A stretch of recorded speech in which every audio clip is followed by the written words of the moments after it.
That's cool. I'm gonna tell my boss to pick me one of these. Yeah. So, I've been here working with Dr. Lin for many years, on and off, and happy to be back again. And my name is Patrick Kane. I'm with Infineon Technologies now. I don't know if you, anyone here of Infineon before? Okay, good. So if you've done things in automotive, you probably do, because we're the #1 semiconductor company in automotive. And let me get into it before I start talking about Infineon. So basically, this is the other thing you need to download, and it's, yeah, I think it's on there, a terminal program, like PuTTY or TerraTerm, something like that, because basically, we want to connect the board to the computer and then read some data from the computer.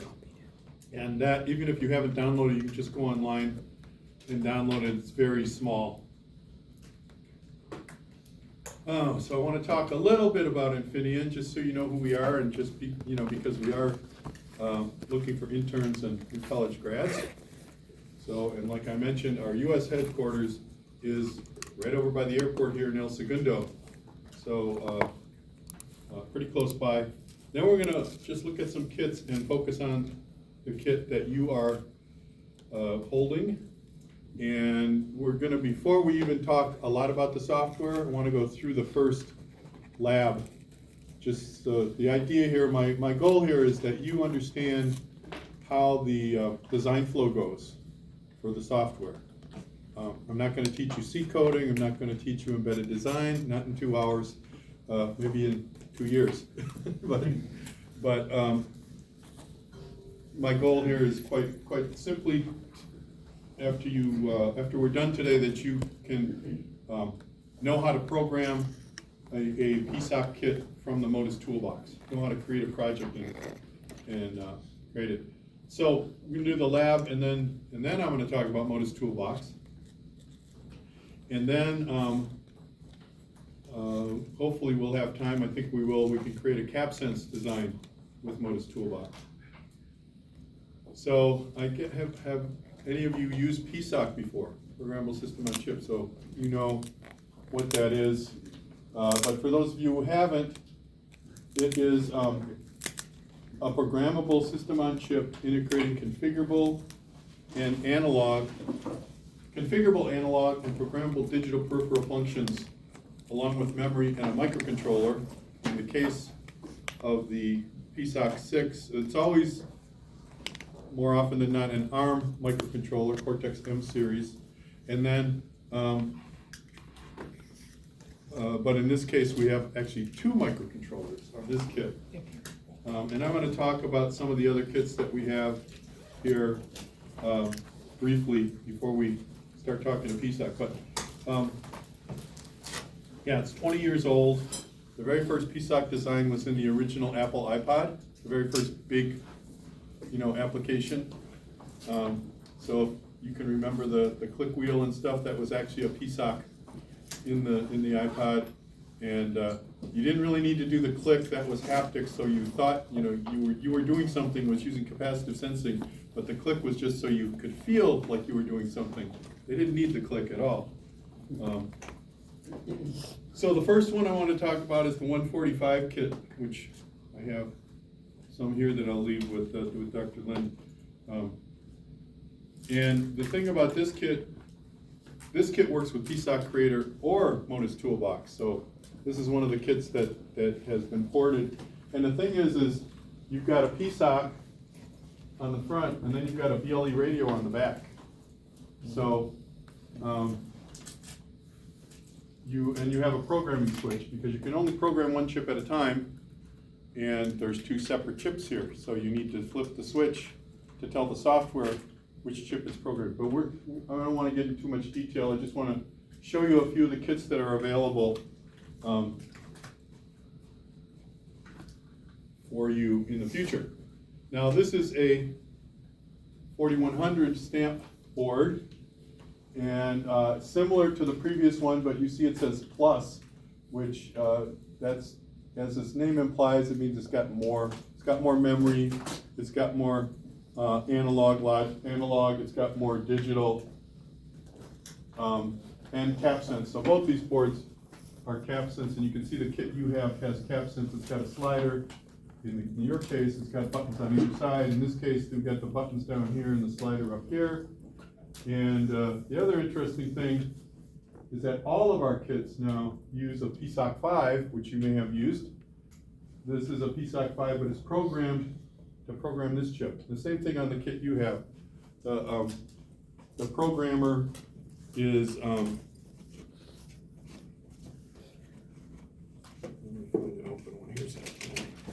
The programmer is, I'm going to talk about that in a second anyhow. But this is also a PSoC 5 chip. So all of our kits now have PSoC 5. All of our PSoC kits have PSoC 5 as programmers. And once you get, if you get into it, you can figure out, okay, so now I programmed this chip, and now I can program the PSoC 5 chip to do something else interesting. So you get, actually on this kit, you get 2 PSoCs, you get 3 because the BLE is also a PSoC where the R stands for radio. So there's PSoC and a BLE radio in there. So you get 3 PSoCs and a radio. That's a pretty good deal. This was our first BLE kit. I'm not going to go in too deep with this, except the fact that you've got this baseboard, and these plug into the baseboard both for programming, and you can leave them plugged in, and you can use the CapSense Arduino compatible shields, or Arduino compatible shield compatible headers, so you could take an Arduino shield and plug it in here. Again, I'm not going to dwell too much on this since we're really talking about PSoC 6 today, but just to let you know, there's some other kits out there with this, it's the same flavor, the same idea of what we're doing here. And then, speaking of PSoC 6, this is a BLE prototyping kit, and actually the PSoC 6 is under this metal barrier because there's a radio for EMI and stuff. And so the actual PSoC 6 is here, hidden. Here's your antenna. And again, you got the PSoC 5 over on the other end that's being used as a programmer. So everything is done. I mean, the other thing about Infineon is all the radios are already FCC approved. So if you buy a kit that's already been checked out by the FCC and stuff, whereas if you took the rod chip and you wanted to build your own, it's going to cost you at least $50,000 to get FCC approved. And that's only if you know what you're doing and you get it right the first time. And nobody ever gets it right the first time. So it costs a lot of money. So it's much cheaper to buy a $20 kit that's already approved than to build your own totally from scratch. I mean, even if you're doing a Kickstarter, you buy a kit like this and stick it in your box or whatever, rather than trying to build your own radio and get it all approved and stuff. Because that's a whole art in itself. So now we get to the kit that we are going to use today. And this is pretty cool because it's got a bunch of interesting stuff. And we were talking earlier, I noticed that even though I can't leave these kits today, DigiKey has about over 200 of them in stock. So it's really hard to find kits that are in stock, right? I was building a synthesizer over the holiday and I needed a Raspberry Pi, and I had to buy a whole Raspberry Pi starter kit just to get the Raspberry Pi. So it cost like 3x what a Raspberry Pi cost, but I wanted to do my project, so I did. But anyhow, what we got on here, our PSoC 5 LP. You've got, might be easier if I use the mouse over here. You've got the PSoC 5 LP. You've got an SD card holder. I guess you can't see my mouse over there. Huh. Okay. You've got an SD card slot. You've got quad SPI memory. You've got stereo microphones, actually. There's 2 PDM microphones here, so you can do some audio stuff. You know, one of the things is we're getting into machine learning, so you could use these microphones, for example, to detect the sound of breaking glass, for example, and then you could use the radio to go to the Wi-Fi and send yourself a text message or something that sounds like a window got broken or something like that. So just kind of examples of what you can do with this. But the real part of this board is this module here, because this is the PSoC 6, and this is the 4343W chip, which is a dual core, or dual radio chip. So it's got Bluetooth low energy radio, and it's got Wi-Fi. And the first lab we're going to do is going to be with Wi-Fi.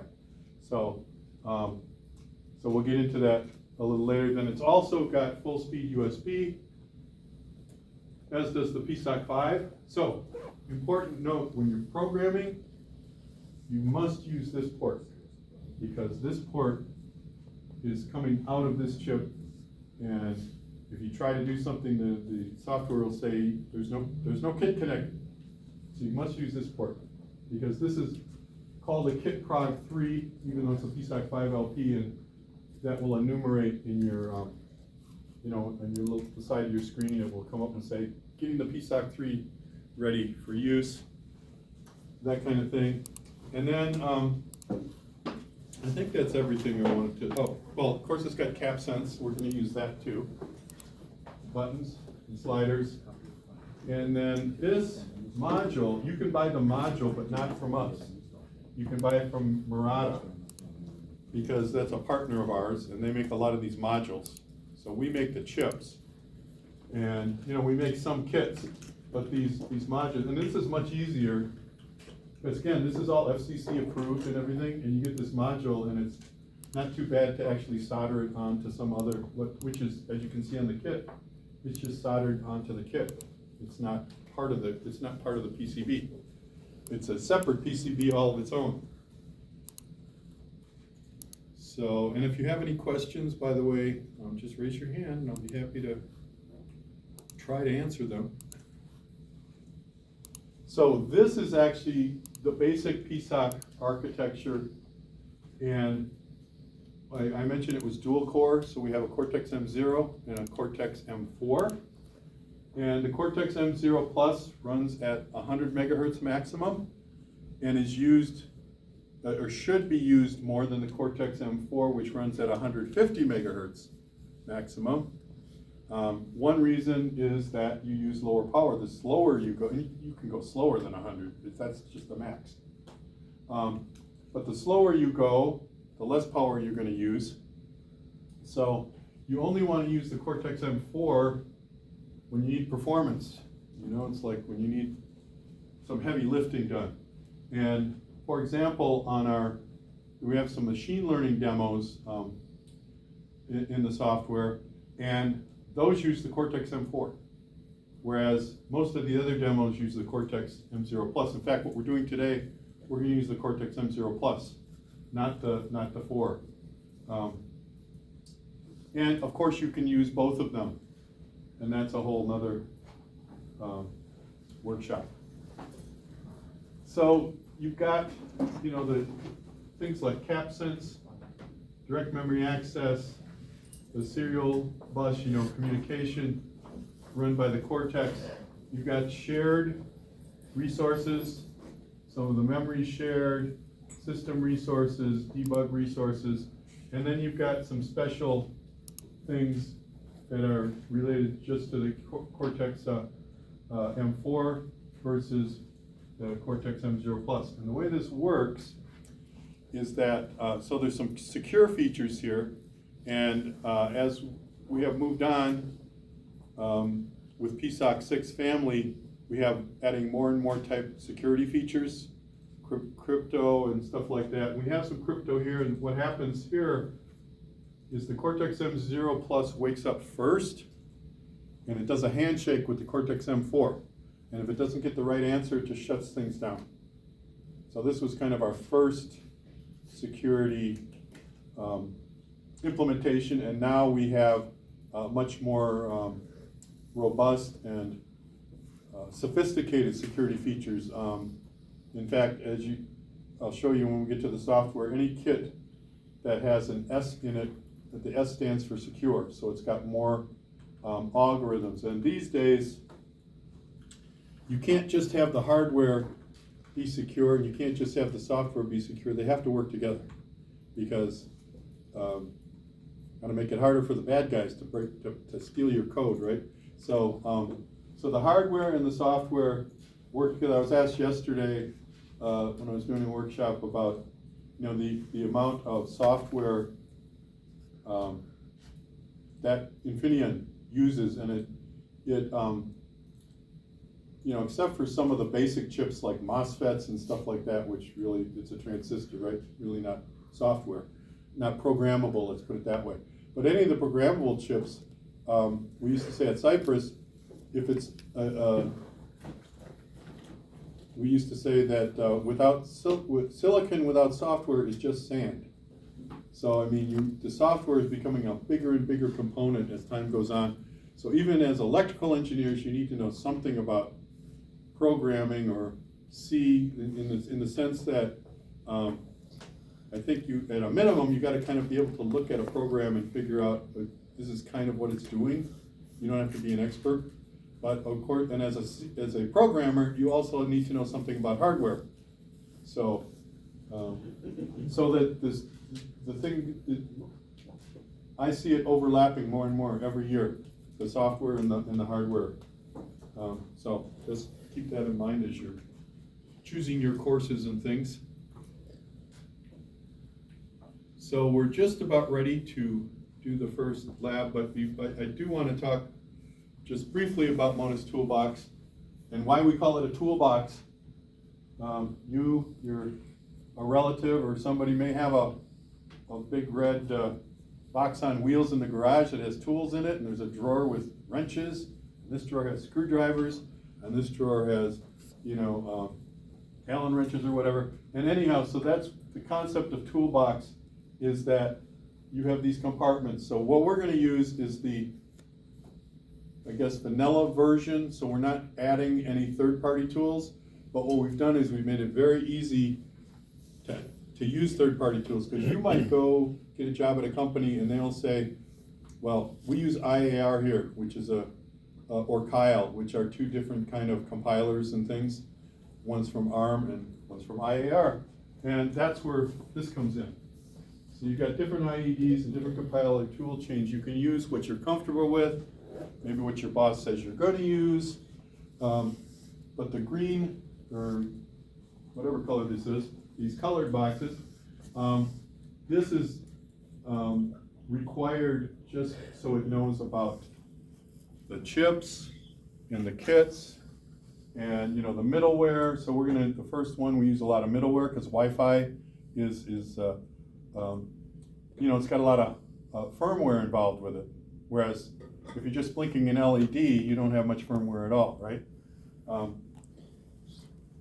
And you've got device libraries. We're for our chips, we're not putting device libraries in for our competitors' chips, obviously. That would not be a smart thing to do. And so we've got a lot of examples, and what we're going to do today is run through a couple of these examples. And yeah, so let's get to it. So what I'm going to do is get out of here and open Mona's Toolbox. And you could probably use the default library, but I'm going to make a new library, new folder called CSULA. And I'm going to select that folder and launch it. Now all these instructions are in this PDF file that you have now. So if I'm going too fast for you, just look at the file. Hopefully it's been, hopefully I've put put this file together so if you can read, you can follow these, even if you know nothing, even if you don't know what you're doing, if you can just follow the directions, it should work. And it's a measure of my competence if it doesn't, in putting together the file. Okay, so you've got Modus Toolbox. This is where you're going to see the code if you're writing C code or header files or stuff. That's going to be in this middle pane here. Once we pull in a design, this will be populated. If you're looking at the main.c file, it'll tell you variables and things. But let's get started because this does take a little bit of time. Because what happens here is this goes out to GitHub, and right now it's, oh, you know what? I need to get online. It doesn't work if I'm not online. You can't go to GitHub. So, okay. You can't get to GitHub if your Wi-Fi is not connected. Okay, so.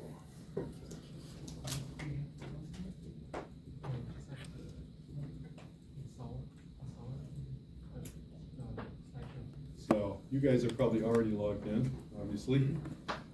So now, do I have to do anything else or just not quite on? If you're there, you're online. Yeah. I have to click on something else? You're online already. You're good to go. You're online. No, I'm not, because this, no internet access. Oh, now there is, see? Made me a liar. Just takes some time. Okay, so back to Modus Toolbox. Now, actually, I'm going to close this and do it again, because now that I'm online, it'll work. Okay, so you can see it's getting a bunch of stuff from github.com. And the reason we use github.com, well, let me get a little further before I start talking about GitHub. Okay, so you can see all these kits. I mentioned the ones with S's are more secure, more security features, let's say. And the kit, you have to be careful and make sure you get the right kit. So this is the kit. It's written right here on the box. Because if you get the wrong kit, you'll get down to the point where you want to program it, and it'll say you got the wrong kit, and then you got to start over. So I'm going to select the kit and say next, and then I want to open Wi-Fi, and I'm going to go down and do this Wi-Fi scan, and I'm going to create that. And this is going to take a few minutes because, again, it's going on to GitHub, and as I mentioned, there's a lot of overhead, there's a lot of middleware and libraries it needs to do Wi-Fi. So, so the radio is already there, but it's got to control the radio, and depending on the speed of the connection, it'll take anywhere, from a couple seconds to a couple minutes. And while this is happening, the reason we use GitHub, and so do a lot of other companies these days, is because to update things, we only need to go to one place, and that's github.com to the Infineon site.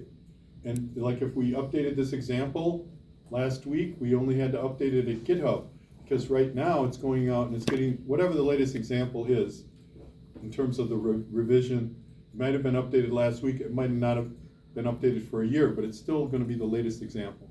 And you don't have to worry, do I have the latest? No, you do have it.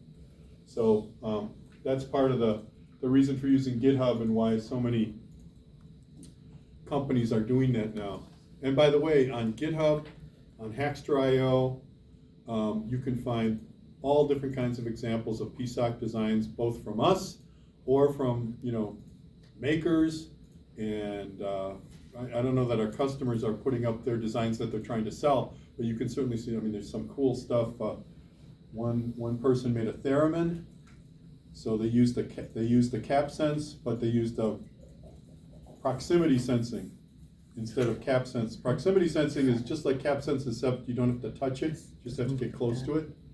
And they were able to make a theremin, and that was pretty cool, pretty amazing. Yeah. So one of the things I know is that when this box disappears, we'll be done. But what I want to do in the meantime, oh, wrong file. I want to just go down here because I did mention, so at the end of the file that you have as well, you know, we are hiring, as I mentioned, and you can go to our website, and which is infineon.com careers, and you can look at the jobs that are available. Last I checked, there were like 108 in the U.S., and we have like 26 locations in the U.S., so all over the place, East Coast, West Coast, Middle Coast, and you know, pretty close in El Segundo, so you could even see doing a co-op thing. In fact, well, I don't know that it was with Infineon, but there was someone else that I talked to yesterday who was doing a co-op thing. They were working 10 hours a week while going to school. One of the cool things about Infineon is that we rank among the top 10% of the most sustainable companies in the world. And for a semiconductor company, that's not that easy, because, you know, a lot of things you use to make semiconductors are toxic, you know, the chemicals and things. Just no way getting around it.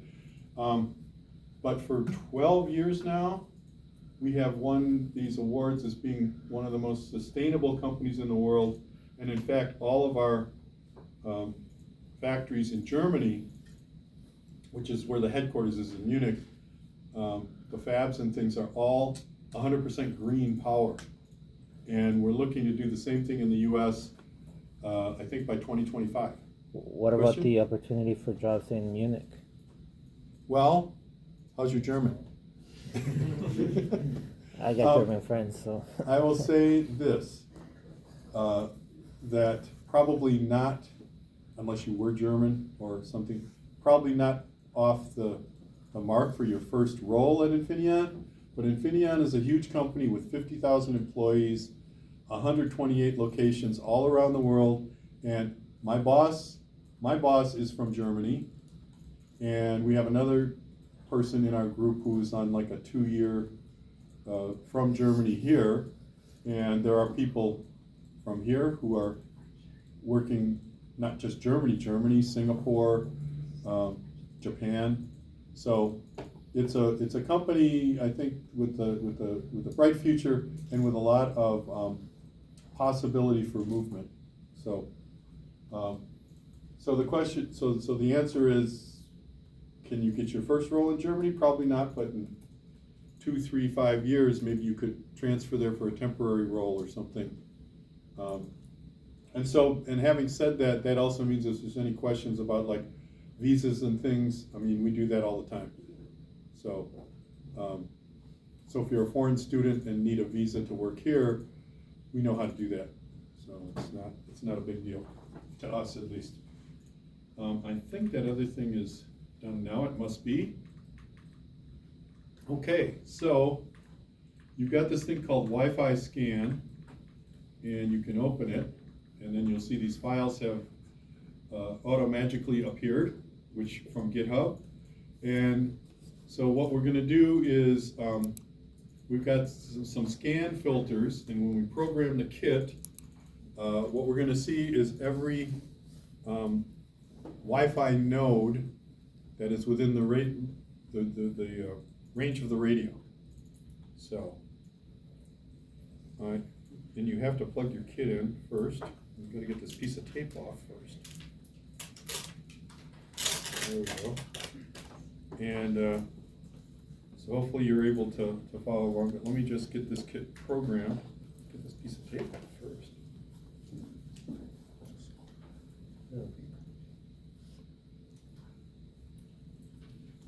Yeah, that was a lot harder than it looked. So you've got this little programming USB cable, and remember you have to use this one with the PSoC 5, because if you don't, the software will say, I don't even see a kit to program. And you have to plug it into your computer, of course. So to a USB port. And then what you do is you go down to here,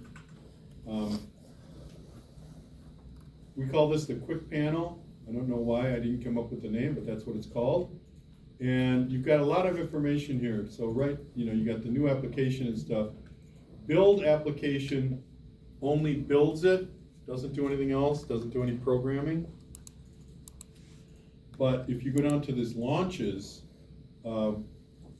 these will build and compile and then program the device, assuming there's no errors. And there better not be any errors, because this is an example that our customers are using to evaluate our stuff. So now the other thing here is there's 4 launches, 2 debug. Now you don't want to do the debug, because what happens is it will do everything and program your device, but will stop at the first line of code.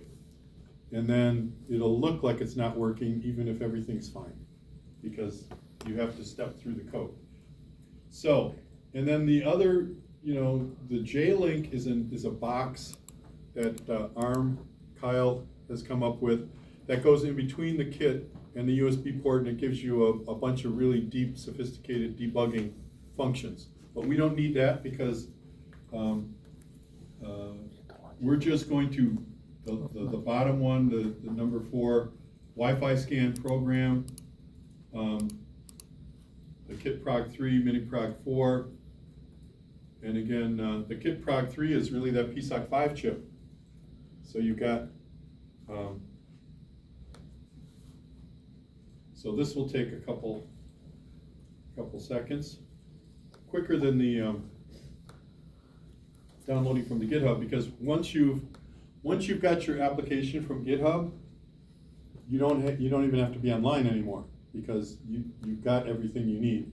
So if you have an application and you're going in to revise it or something, you don't need, it won't be going to GitHub unless you tell it to, because you want to make sure you have the latest, greatest thing. So that's kind of up to you. But and you see down here, there's a little, it's letting you know something's happening. And also, you notice that the table of contents, if you will, for this file, the README file, is now up here, the requirements, what's the hardware, what's the software, how do you debug, and this stuff. So, I mean, the README files have become, especially on GitHub, I think every project on GitHub has a readme.md file or something. And so when we open up things here, and after this is done, we're going to look at some of the files here, see what's going on. But, unfortunately, it just takes time to compile this stuff. I don't know, my computer is, I don't know how old it is now, but it's not new, and it's not blazing fast. So it just takes what time it takes. In the meantime, anybody have any questions or? Yeah. I did update the software for the Wi-Fi scan, but I couldn't see nothing on the launches. Let me take a look at your screen here.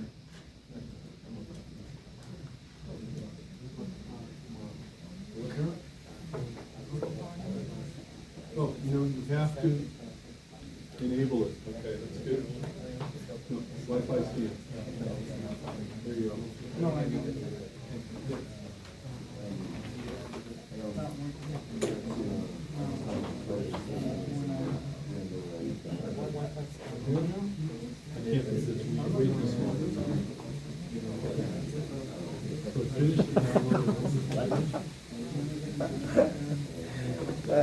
What's up, Rich? Could you, not a directory, did you like try to change the path or something?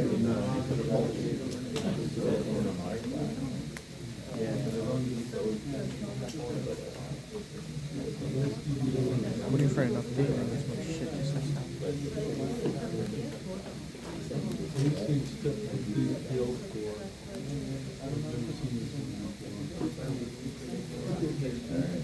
So, but we're not sure. Yeah. We're close to it. Okay, let's expand this. And then let's do new application.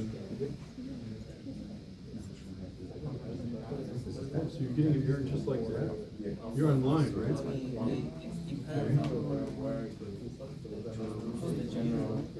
Loading the device database, you cannot, it's definitely a path issue. So let me continue with this, because that's done, but I know it's a path issue. And usually it's because someone said, okay, I want this on my D drive and not my C drive. And then you have to change the path because it thinks it's going C, user, Modus Toolbox, yeah, user, Modus Toolbox and tools _ 3.0.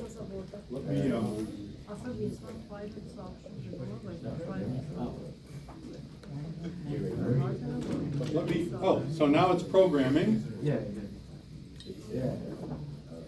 Okay.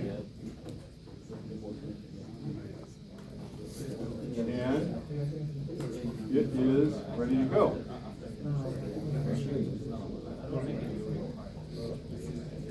So,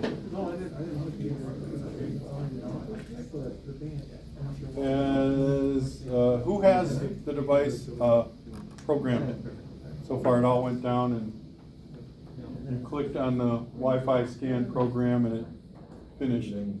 So I'll show you what you do next, and then if there's some problems, we'll talk to some people about that. See if we can fix them. Although, why is this? Oh, there we go. Okay. My computer crashed yesterday. I've been having some issues, but it finally finished. I think I probably need to partition the disk or something. Okay, so now I've got this thing programmed. How do I know it's doing what I programmed it to do?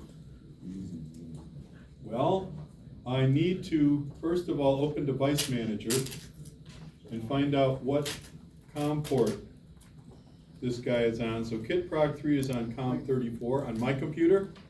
It'll probably be on a different one on your computer. And then you open your terminal program. In my case, I use PuTTY. And you go, it's a serial connection. And it said COM23, did it say? No, 34.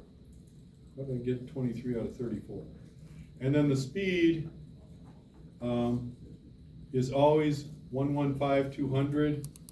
I don't know why, but that seems to be the common speed that everybody who does these kind of kits, not just us, TI, everybody uses that baud rate. And then I open it, and you can see what's coming up here are all the Wi-Fi nodes.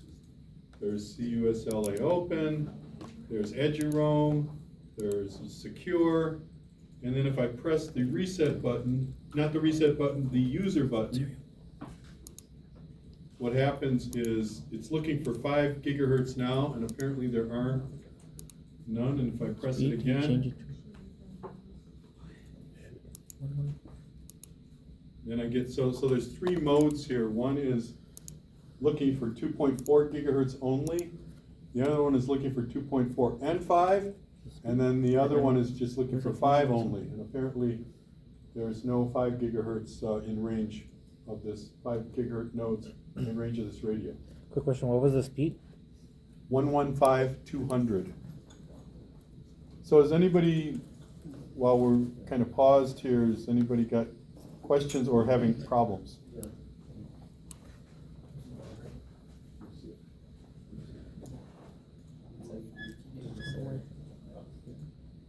Yeah, you're getting the same error that he's getting.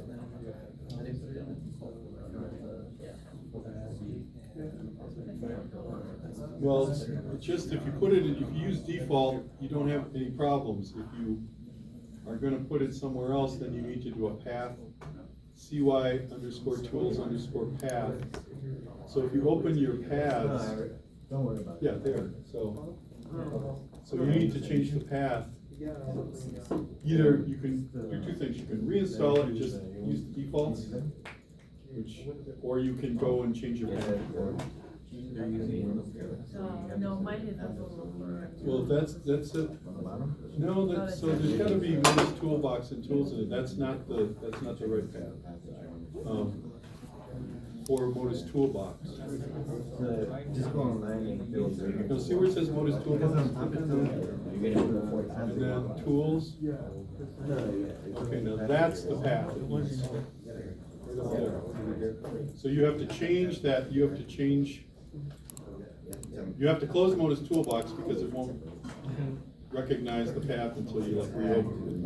But you have to change the path first.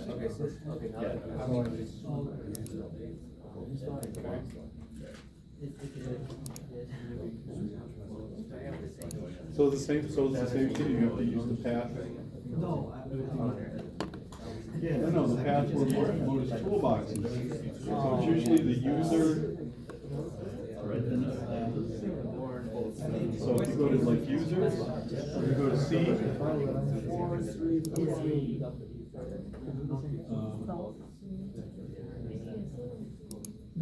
You see Modus Toolbox? No, that's not exactly where it is. Let me look on my computer so I can refresh my memory here.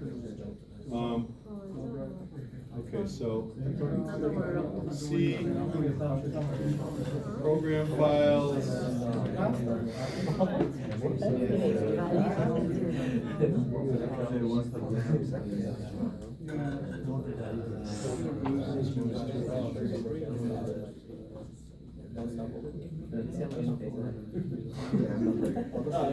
Oh, yeah. Oh, it might be under, is it under infineon? No. It might still be under cypress.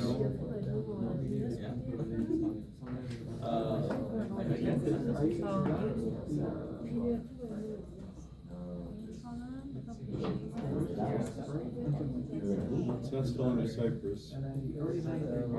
PDF interested on Word of the Dodge Word. Everybody's path is different too, so.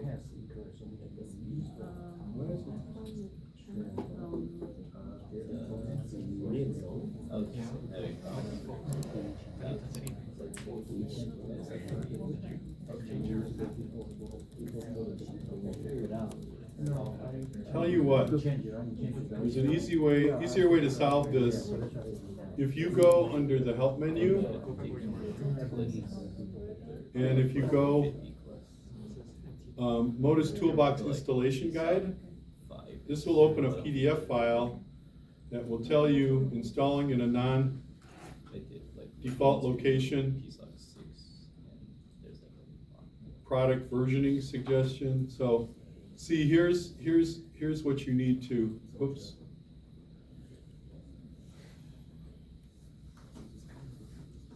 Okay.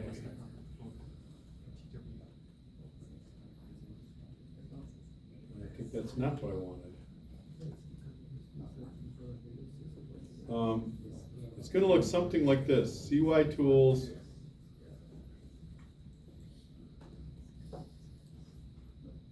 So right here, you have to have something that says CY_tools_paths, and then the install path, which it could be under programs. Basically, you need to find out where you installed the Modus Toolbox directory. Not MTW, Modus Toolbox, and then Tools 3.0. And this is going to be unique to you. Probably like user, your name, or it might be C programs x86. I mean, it depends on where you, because I don't know where you told it to install it. So usually it's just, you know, if you let it go default, then there's no problem with the path. So how many people are having that problem, by the way? Okay, and did you install it default? Yeah, I installed it default, but it's only, I have the little issue with the. That's strange. Oh, but you're not having the same problem, you're having a problem. I'm not sure if I set up the set up. Well, first of all, no, it's not, because it's gotta be serial. Okay, now what COM port are you on? This kit. Yeah, I checked it. No, it's not. It's this one.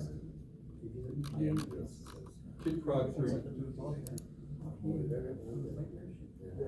What com? Yeah. Well, that's coming? Yeah. Okay. All right, so go back here.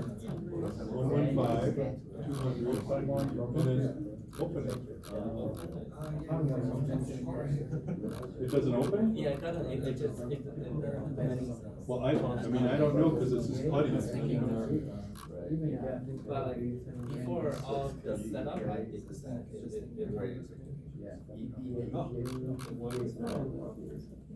I don't know what to, because I'm not a putty expert, so I don't know what to tell you about that. It's supposed to show an error. Oh, maybe it's this. It should be none. Flow, flow Should be control. none. Yeah. This one's flow control. Yeah, none. No. Now try to open it.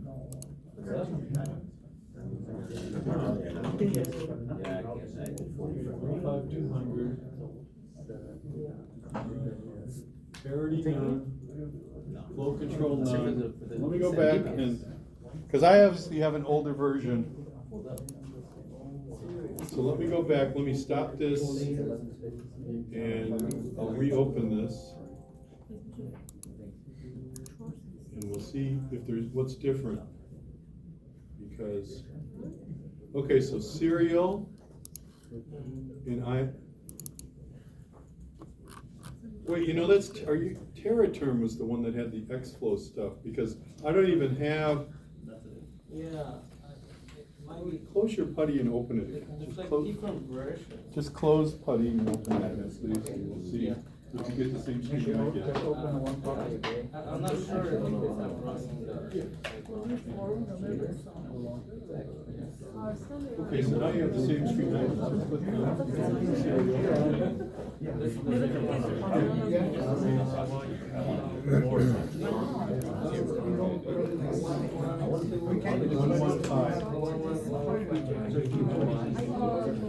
We have one more. Yeah, I know. Oh, it's good. But you see, I do have, You guys do machine learning, right? Oh, maybe I shouldn't select this. yeah, don't select that. It's supposed to be. Close it and open Is it. there a random one? Just Right here, just a great yellow. Nothing done. now, Is default element, is this there there you go. Okay. Now I'm a putty expert. Okay, so hopefully the documentation will help you. I'm going to cancel this. Will help you fix the path issue. And if you installed it with default and it's still having a path issue, that's a new one for me. But in fact, I had someone yesterday two people who, you know, my C drive's full, I had to put it on D, and of course, you can't find the tools because that's an issue. But in the interest of time, I'm going to move on. We have till 4, right? Yeah.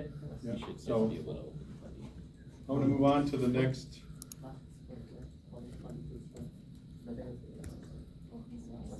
Example, and then we'll see if those of you who are still having trouble, if we can figure it out. In the meantime, I don't know, I mean, one thing you could try to do is delete it and reinstall it. That worked for me. It did? Yeah, that worked. Okay. So, hate to say it, it's like the IT guy saying, is it plugged in? Unplug it and plug it in again, but So we want to find if it works. this connects to, so we can. Oh, sure. Okay, so. Let me go back up here. Oh, we're going to talk a little bit about this. So here are your files, and if you click under source, The default speed is. you can see you've got a main.c heap usage scan task, which makes sense since we're scanning. It'll take a while. But if we open the main.c, and you can see now all the Then this should start scanning. calls to other files, other header files, as well as the interrupt, because you're writing to the serial port. These are all kind of the very things that are going on in this file. So the first thing I want to talk about was the BSP, or board support package. So the reason for that is to make things easy for you.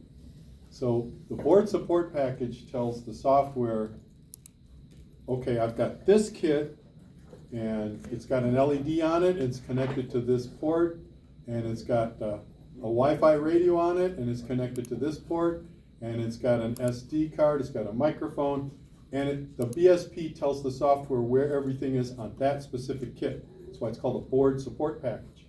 Without a BSP, could you do this same thing? Yes, you could, but it would take you a lot longer, and you'd be flipping through schematics and stuff to say, okay, where is that LED? What pin is it on? And you'd have to go and put in the pin number or select it in the configuration, which for example, is here. So we have these configurators, okay?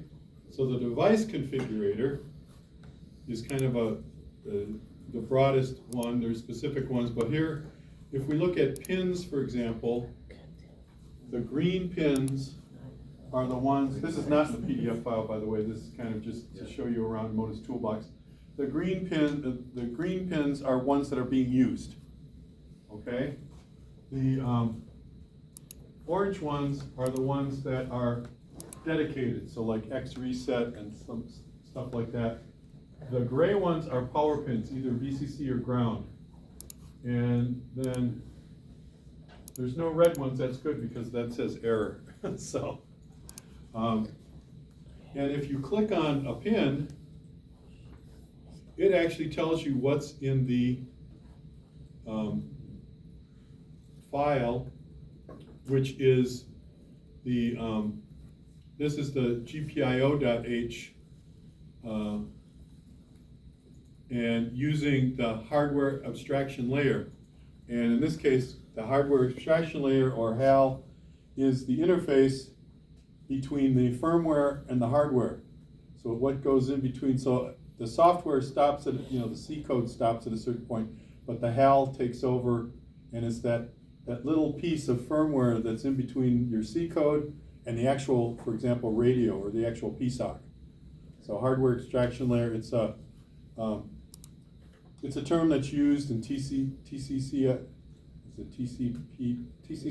and yeah, and it's been around for years and years, where you see this stack, and it's the same idea here if you've done any networking type courses or something like that, the hardware abstraction layer. And so these are the pins, but we also have peripherals, and I don't think we're using any peripherals here.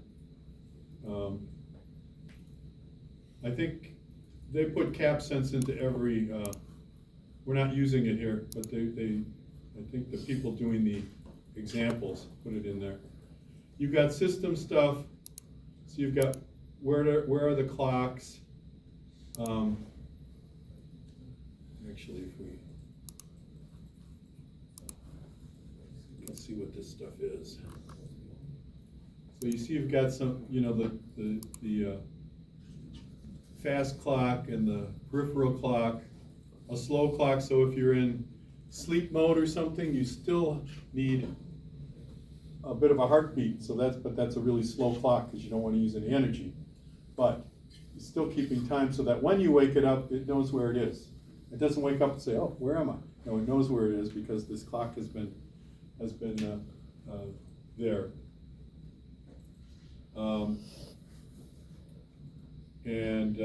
They used a clock divider in this. And again, it gives you the code. So you could, for example, you could cut and paste this code or you can use the configurator. So in other words, without the configurator, you would have to write all this code. So that's why the configurator makes it easier for you. And we have configurators for Bluetooth Low Energy, configurators for CapSense. This is the device configurator, so it's kind of the system-wide one. And so those are configurators, and what they do, you can see, like I said, there's a CapSense device. So if you were using a segment LCD, and it would help you set that up. You wouldn't have to, again, write all the code. USB configurator. And I don't know, well, actually we were using USB, so let's take a look at that. It's kind of dangerous in the sense that I don't know what I'm going to find here. But, okay, so this is a standard US where you have to have descriptors, and there's different, every company that has USB is supposed to have their own kind of license, so they have their own user ID. Now, as students, you can feel free to use our ID while you're students, because it's on the kit, But if you're going to go and try to make something to sell, you should probably get your own ID before someone sues you. Some company, if you take Intel's USB user ID, I guarantee you'll get a visit from a lawyer at some point. So don't do that. So this just gives us, if we were talking about USB, we can go into this and tell you what all these are. But these descriptors are basically strings that give, what you do. Here's the vendor right here, and then you have a product. So you've got an 8051. That's interesting. I wonder if the USB chip on this has an 8051 microcontroller in it. I'll have to look into that. But basically, this is the, I don't know if probably the old Cypress user ID, which is now an Infineon user ID. And then sometimes, depending on what you're doing as a company, you may want to have a serial number on each one of your products, and that's where you can put this stuff. So, no, I don't want to save any of those changes, because I might mess something up. And then this documentation, so each one of these, so what did you use in specific to this design? It's not just all the documentation, it's specific to this design. So this is the middleware library, and the things that, if you really want to get deep into how this thing works, you can, because all the references and stuff are in here. But we don't want to go that deep, we don't have time. But back to Moda's toolbox. So this is where you would write your code. This tells you something about the code. For example, if I open scantask.h, you can see there's a lot of different, this changed because it's telling me what's in the active file. If I go back here, it goes back to the other one. So this is very helpful if you're looking for a certain variable or something. You can click on it and it'll go to that line of code. So this if you're getting errors or something and you suspect you might know where it is, this helps you figure that out quicker than if you had to go line by line. So you can see we've got a lot of documentation here, again, because this is a Wi-Fi app. There's a lot of middleware, firmware, and a lot of overhead, so to speak. Now, the next one I want to do is much simpler. It's a CapSense, and what I want to do is, first of all, unfortunately, I could paint another design into this directory, but unfortunately, no matter which design it is, you got a main.c, and they're all called main.c. You know how frustrating it is to work for half an hour on the wrong file? And go, oh man, now I got to go back and do that all over again in this other file. So what I do to prevent that from happening is I create a clean workspace, and I do that by Now I'm gonna get a new folder, and I'm gonna call it CSULA 1. And select it, and launch it. And what'll happen is, Modus Toolbox closes, and then it opens again with a totally clean screen in terms of the,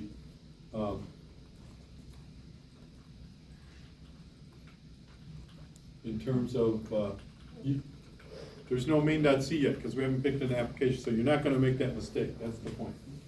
So now I'm gonna do the same thing in terms of getting started with this kit.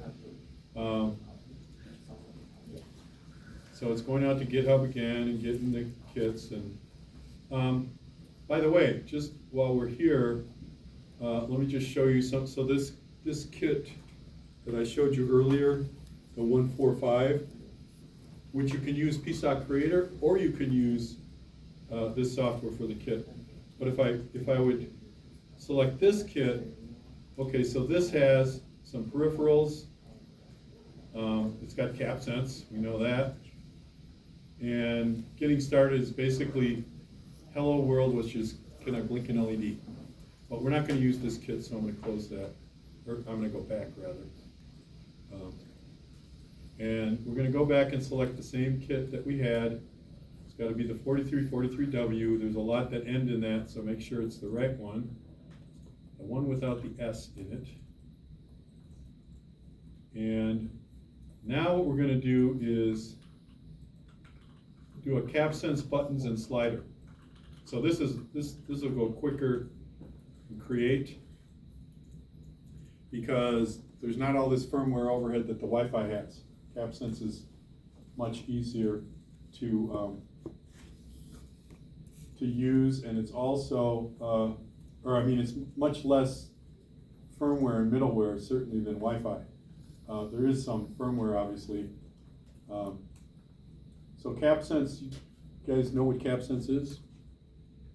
CapSense is our trademarked term for capacitive sensing. And capacitive sensing is what's on your phone, your touch screen.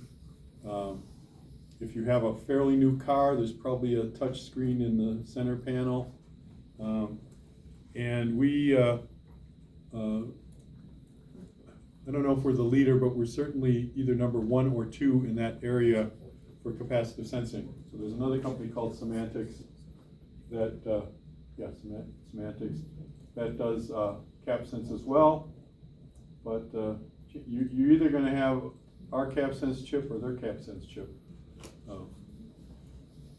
I should say that's not true. Apple makes their own CapSense chips. So in your Apple devices, it's going to be an Apple chip. But again, this is something that's been around for years and years. I remember when I first got into this, not this current role, but my first job in tech, they first had oscilloscopes with resistive screens. So it was a little, you'd push the screen, it would indent a little, but guess it only works for so long because it's still mechanical. The thing about CapSense is it's not mechanical. I mean, you got a piece of metal here, but how many times would you have to push that button before you actually rub the metal off? Longer than you're going to be alive, probably. So this is still working. I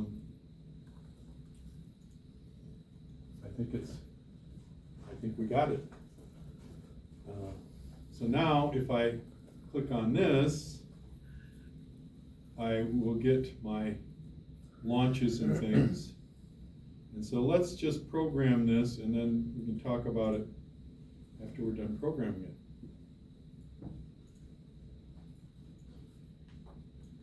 So not the same thing, it's not going to GitHub, it's just working with what it got just downloaded from GitHub.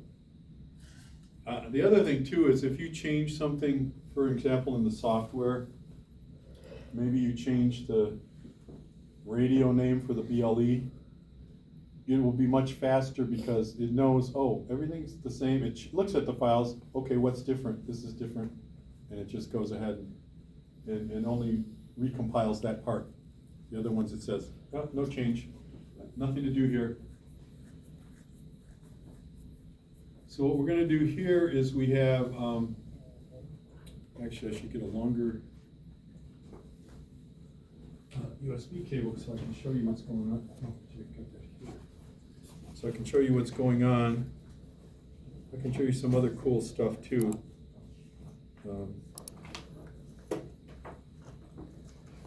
Once this is programmed,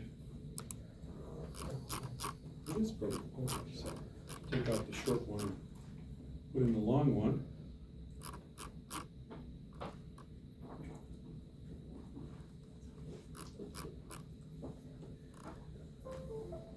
Okay, so the LED here turns off, turns on, can change the intensity.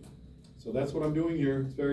It's very simple, but it, you know, if you had like a light, you know, you could easily see that this is going to, you know, turn your lights on and off, or dim them if you're watching a movie or trying to read a book or something like that. And the other thing you can do is you can do this with Bluetooth. But before we do that, and that part's not in here, but I think we have time to do a few more things. I can show you some machine learning applications as well. What was I looking for? I was looking for the CapSense configurator.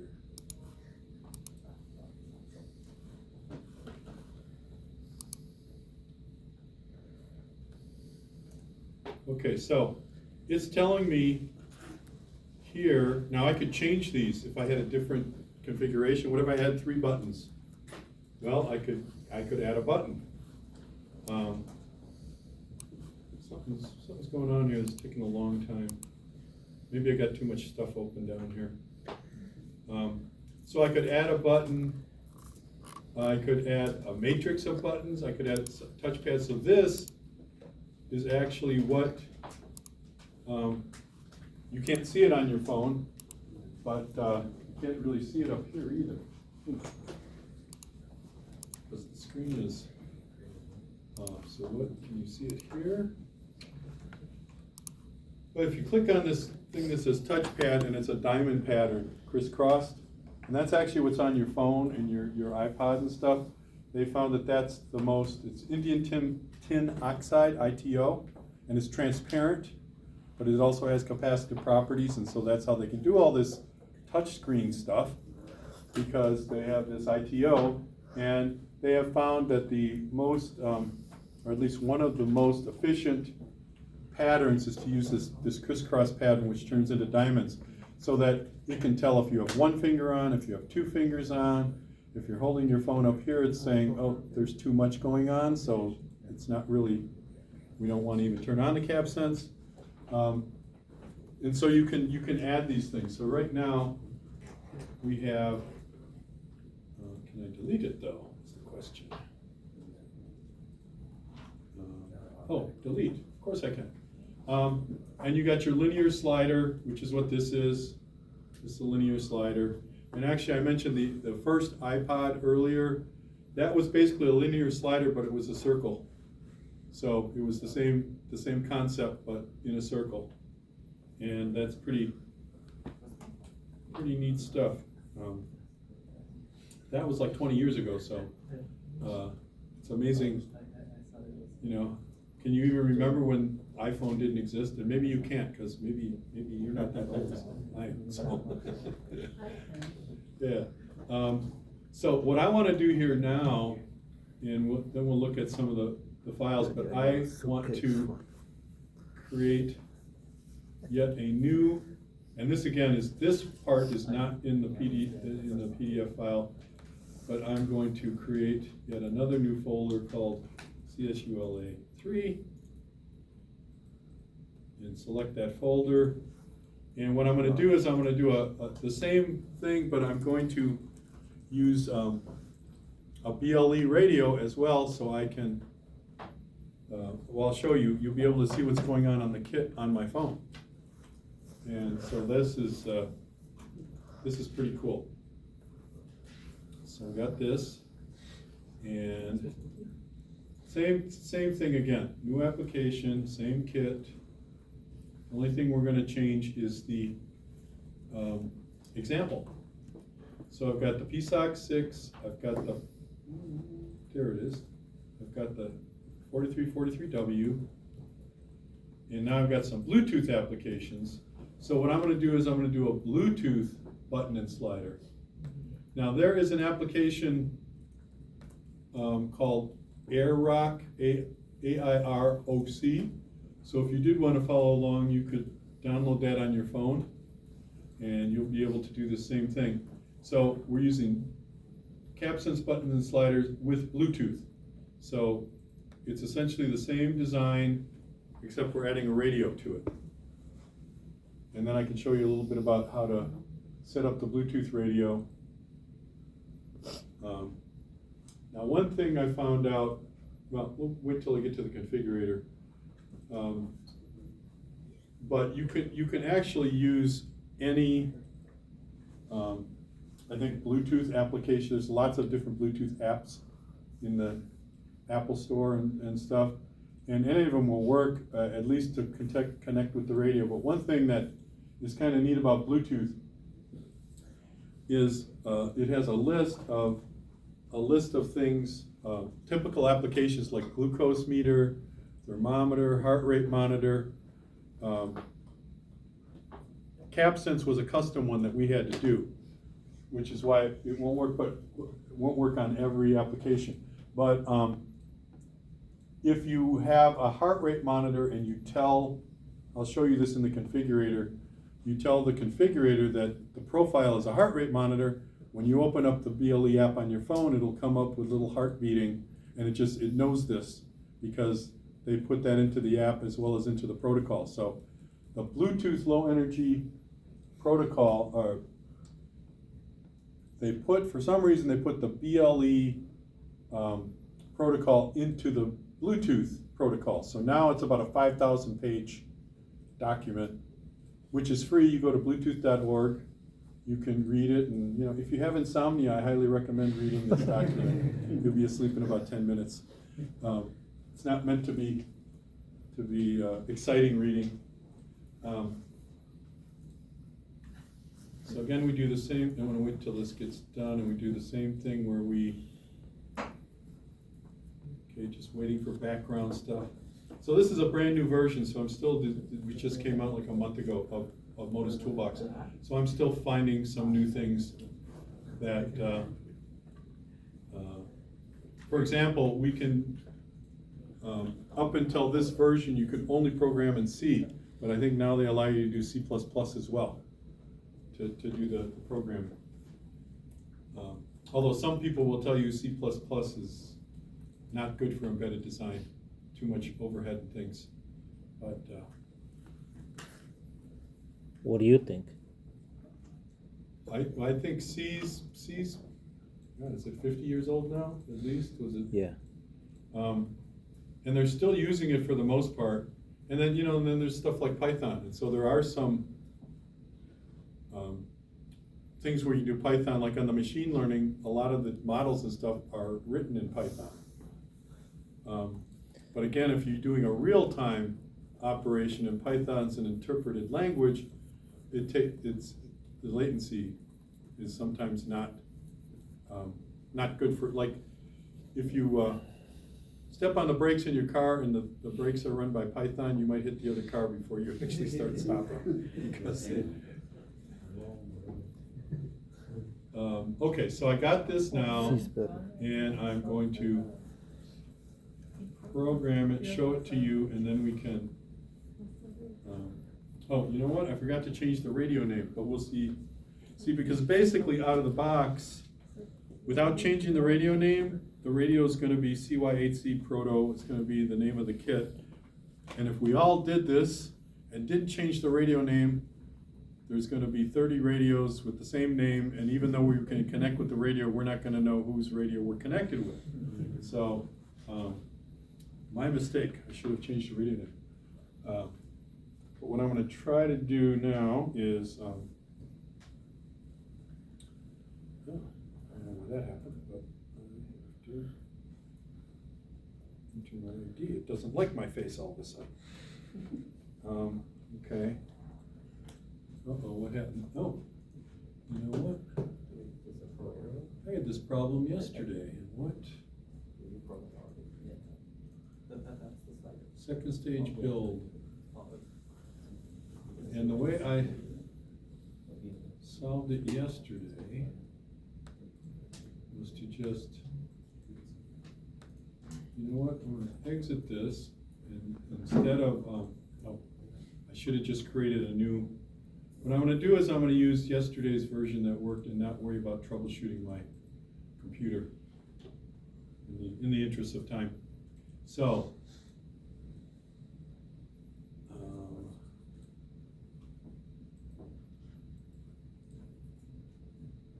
think this was the one. So it's already compiled and downloaded, so all I have to do is program the kit. I hope. See, you know it's a real live demo when things don't work. If everything works, it's a canned demo. You know, okay. Yeah, so now I just got to program the kit. And by the way, I will show you, let's program the kit first and then I will show you. Because I don't want to, oh, still, okay.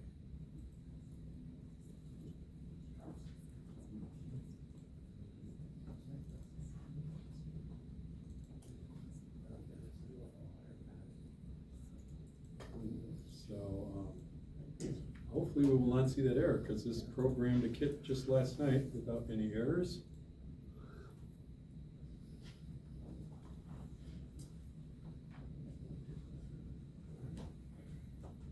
And, well, once this, I don't want to mess with it now, once this is programmed, we can look at the BLE configurator. And this radio has been renamed.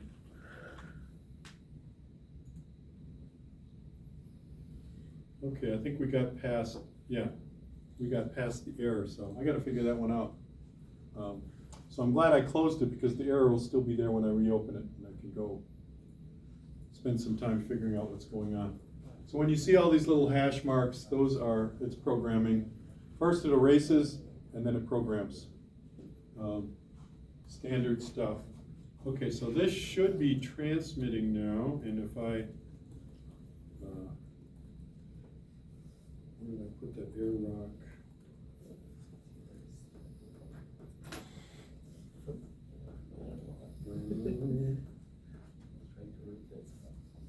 I have too many apps on this phone. So, AirRock Bluetooth. And I've got a device is invalid. One way to find this out is what did I name the radio? And also it stops advertising after a certain period of time, so you kind of have to reboot the board. And it's got all these unknown peripherals. Now it's connecting. Okay. So this is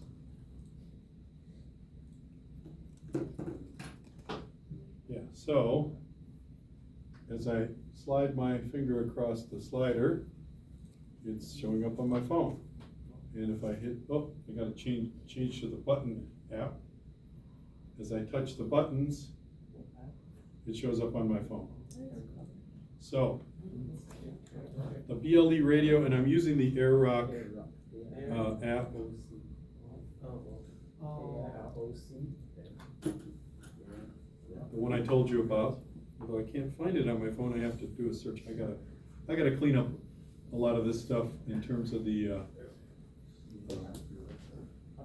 mess I have. My files need to be put in a better order. Okay, so what I've done is I've opened the Bluetooth configurator, and the one thing I want to show you for sure is how to change the radio name. So you've got these GAT settings, and there's a device name, and oh man, USC, let's get rid of that. So if you go to gap settings and you put in CSULA, for example, and then I go back to GAT settings, and guess what? It's CSULA. So that's how you change the radio name. You can't have spaces. I think you can have underscores. You can't have any special character. You can name the radio anything you want as long as you don't use the characters that it doesn't like exclamation points and stuff like that. So your pet, your girlfriend, your boyfriend, whatever. And so now I'm going to save this. And I'm going to go back here. And I'm going to program this again, and we'll see if the radio name changes. Because when you, oh wait, I need to launch. There we go.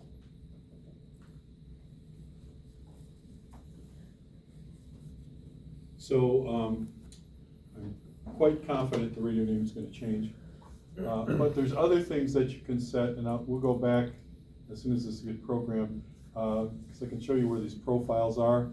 So every time they update the spec, which is about once every 18 months, it seems, and what they usually do is they add more security, they make it a little faster, and then they also add more profiles so that the apps will know the profile. So that worked. And now if I open the AROC app, and I'm pulling down to refresh, and there's you can't see it probably, but it says CSULA, and as I move my finger across here so it works, so just change the radio name. But that's, that's something you have to do in a group, because, but let's look a little bit more at the configurator. By the way, like I said, any questions, just raise your hand and I'll be happy to answer them. Fail to open the configurator. Oh, probably because I have this still, because it's open. That's why I couldn't open it. It's already open. So UUID, so this is going to be unique. It's the unique user ID. That's what UUID stands for. And you can choose a short one or a longer one. It can be encrypted.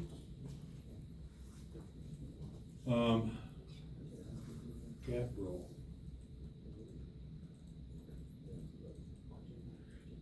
So you can see we've got CapSense button and CapSense slider.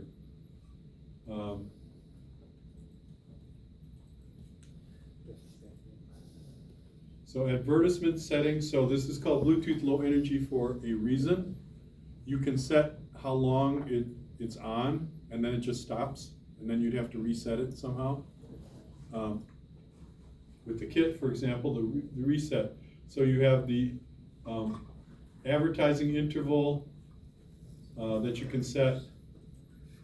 You can set with the packages, so you can see it's CSULA. So that's how it. When I'm on my phone looking for it, I know what to look for. It might say my iWatch, or it might say some whatever the radio name is. I'm looking for it might be here. Okay, so these roles, peripheral means it's taking orders.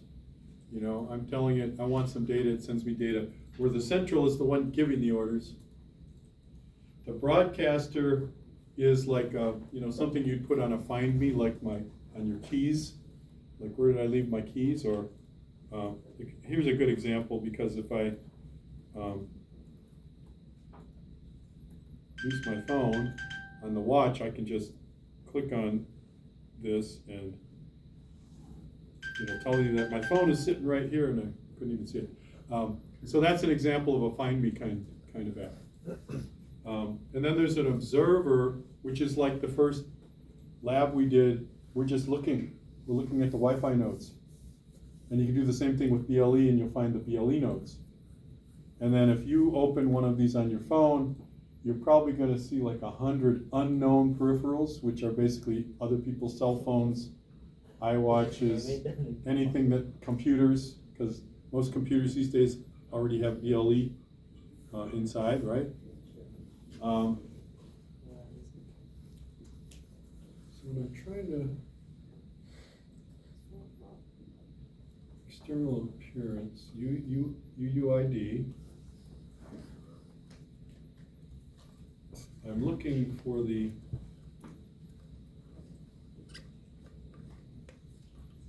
box where I can tell, and maybe it's, oh, that's locked. So is that over here one?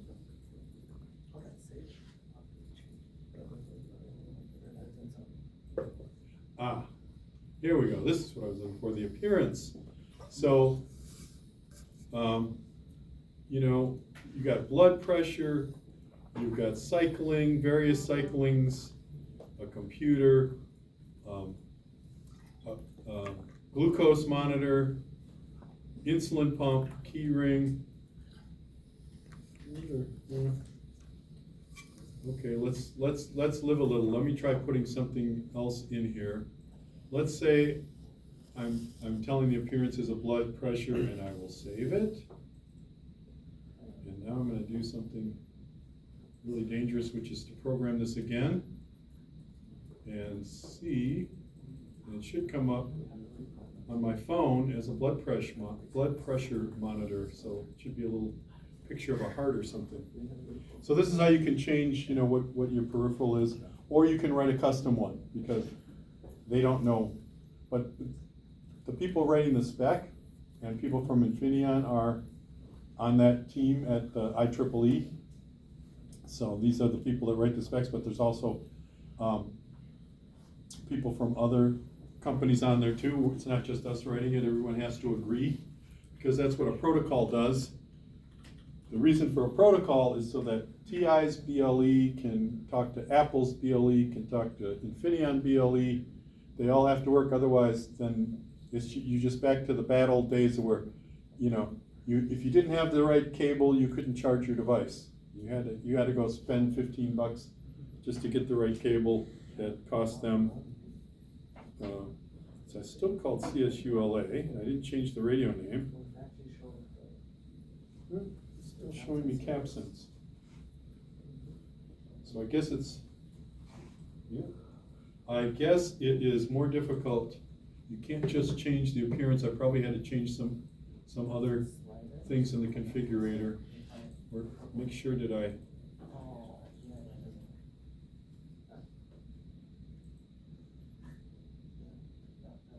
okay, well that was an experiment. So now I'm going to, no, I don't want to save my changes.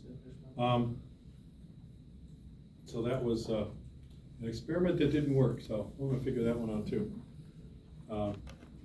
So we got about a half an hour left, I guess. I don't know if you have anything you need to do in terms of organization or talk about the next class or whatever, but you know, I'm here if you have questions. If someone's having trouble getting these things to work, we'll see if we can figure that out. So actually, let me show you something else that might be useful, because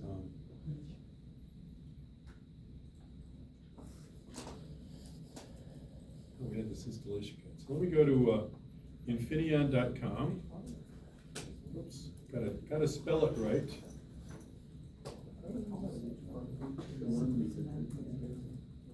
I'll just show you how you can filter out the potential potential openings.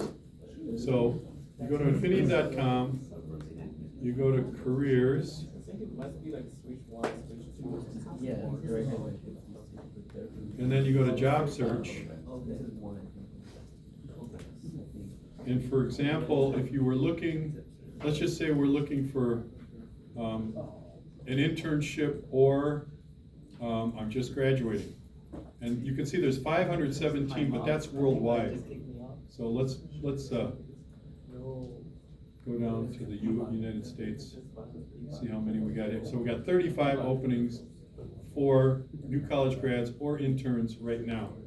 So So here's an intern design engineer, applications engineer, San Jose, Austin, El Segundo, digital marketing. So if you're interested in, social media and doing that kind of thing, if that's something that you're good at, they're looking for someone right here. So that's just to kind of show you, and if you look here, it'll tell you, so this is IR High-Rel, so that's, I mentioned that before, International Rectifier. So you've got,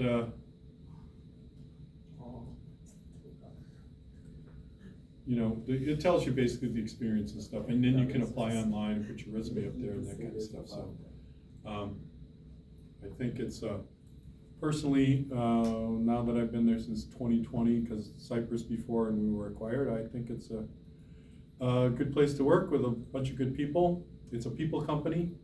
They definitely, I've kind of, being in the role I'm in, and it's global, so about the only time that the world is shut down, meaning it's Saturday somewhere, is from Friday night in California till about Saturday night or early Sunday morning in California, and then you start getting emails, because it's Monday somewhere. I think the culture is you don't bother people on weekends with emails. You wait till Monday, you send them then. So it's good. From the usual, go, go, go of Silicon Valley. So there's a definite work-life balance. So the other thing I can talk to you about is what other kits that, because now with Infineon I have a lot of other toys in my toy box. Cypress was mainly PSoC, USB and memory, and of the three, the PSoC is definitely the most interesting, because memory, if you read the data sheet and you hook up the data lines and the address lines, it's going to work. And USB is USB. It's got, again, if you hook it up right, it's going to work. But let's look at some of the other kits. So this is actually literally, I don't have the bag. This is literally smaller than a matchstick, and it's a kit that sells for like $5.75, and it's a Cortex M0. And then all the ones on the left there are various Cortex M0 or M Plus devices. So those are microcontrollers. But they also typically have, this looks like it has Raspberry Pi connectors.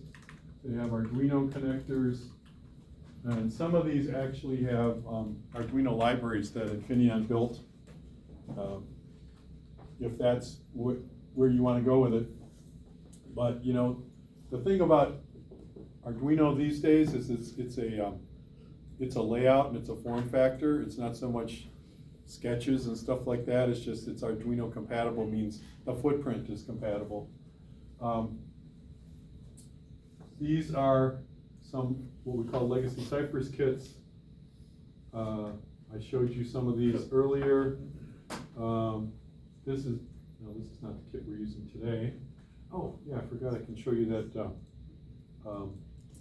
machine learning example as well, because we will have a little time for that.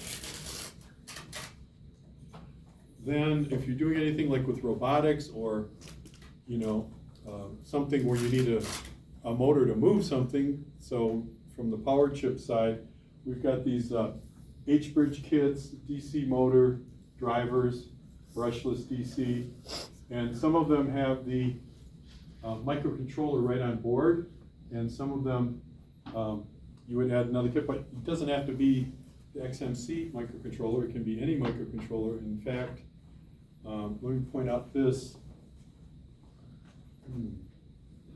Is that no, it's the next slide beyond. I went the wrong way. Okay, this is the one. So we got a lot of sensors too. So air quality sensors, current sensors, microphones, hall switches, hall latches, security. So if you have a credit card with a little chip in it, there's, I think, about a 30% chance that that's an Infineon chip. It's one of our big and businesses and the new passports and things that are gonna have chips in them. Those will be Infineon chips. But, so this is that kit with the matchstick that I showed you. And then this is the same kit, this part, the top part, is that same kit, and then there's an H-bridge attached. So you can control a motor with the microcontroller, and you've got the H-bridge, and you don't have to build that yourself.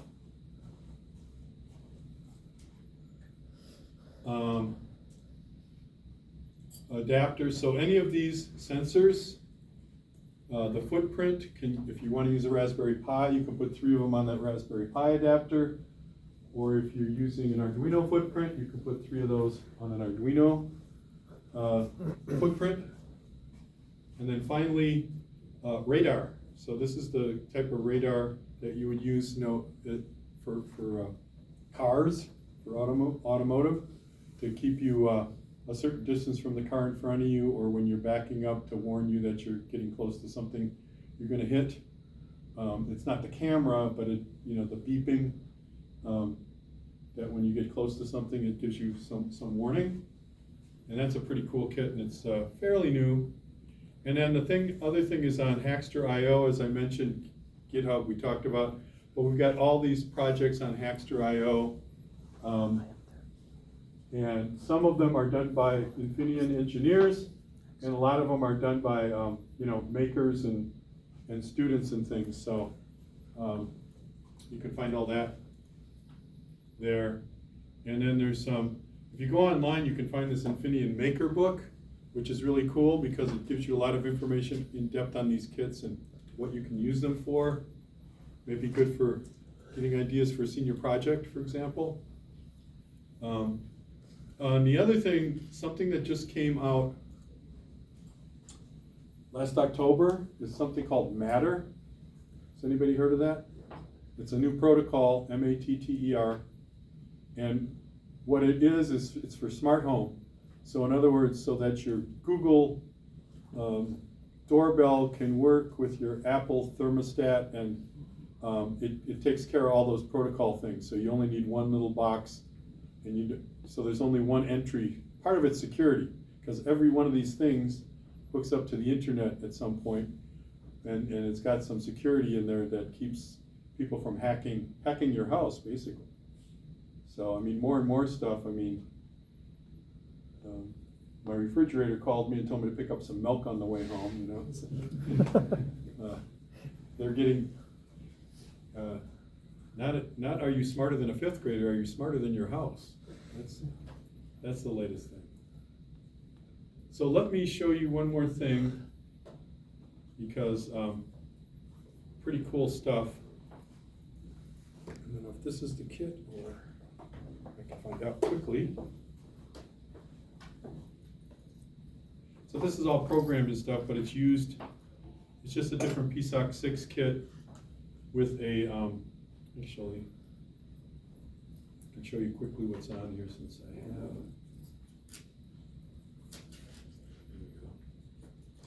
have. Okay. So this is the basic kit I'm using, which is this has some of the security. I'm not using any of the security features, but it's a different kit. And then I'm also got this shield on it, which has microphones and motion sensor. Let's just see if this is PicoVoice. No, it's the PicoVoice one. Okay, so once again, I have to find out where am I in terms of COM ports. And this is on COM 33. So I open my putty again.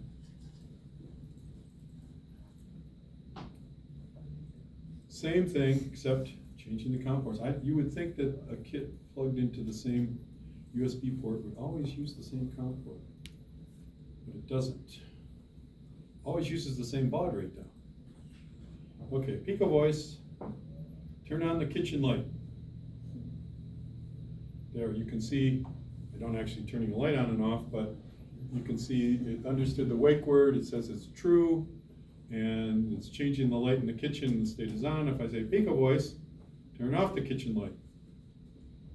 And now you can see, so Pico voice is the wake word because the third party that does this is Pico voice.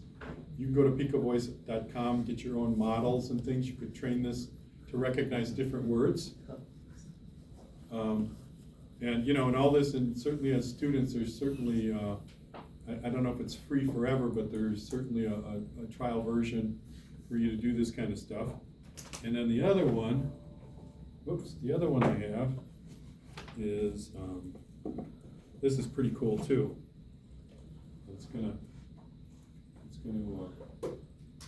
It's gesture recognition.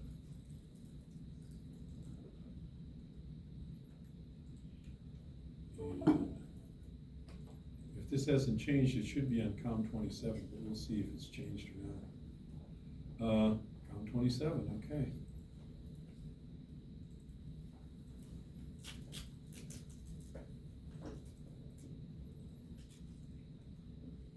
All right, so you open this, and so this is gesture recognition. So if I move this, you can see the top, or the second one says side to side, and it's 100%.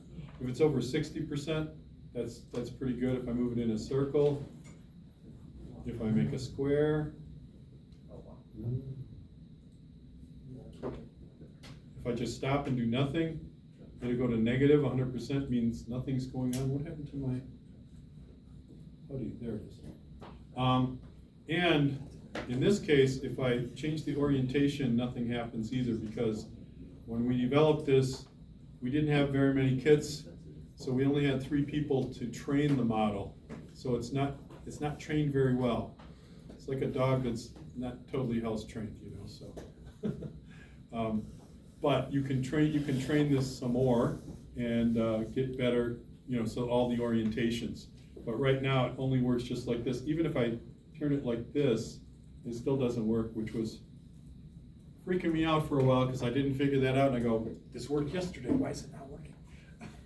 I got this demo to do. But I figured it out. And so that's about, you've exhausted my bag of tricks. And the other thing too is I'm going to leave a couple of these kits with Dr. Lin. And this one is the one I showed you that you can use with PSoC Creator or PSoC or Modus Toolbox. The one thing that's interesting with this is they did not, so there's a radio on it, but they decided, whoever put the board support package together, only put the PSoC on it. So to use the radio and the PSoC, you'd have to do 2 separate projects. One for the radio and one for the PSoC. But it is connected to the UART, so that part's easy. But you know, you use the PSoC to collect data or cap sense data or something, and then send it to the radio to send it to your phone or whatever. So I'll leave you with a couple of these. And yeah. So any questions, comments? I have a question. Is there a top design view? Is there a top design view so we can add new components onto the existing project? Well, so that add components, you need a library for that. For example, let me pull something up here quickly. So it's not quite as simple as just adding components like on a schematic, because you have to tell the software that the component's there. So for example, if I, let me switch to a workspace that I was using, I think this is the one that's got the, oh, yeah. The one that's got the, what I'm looking for to show you. Because it's got, for example, for the motion sensor, there's a library that comes from Bosch. I think the motion sensor is a Bosch motion sensor. And this is all of a sudden deciding not to. This computer's running slower and slower. Like I said, I think I gotta clean up the hard disk or something.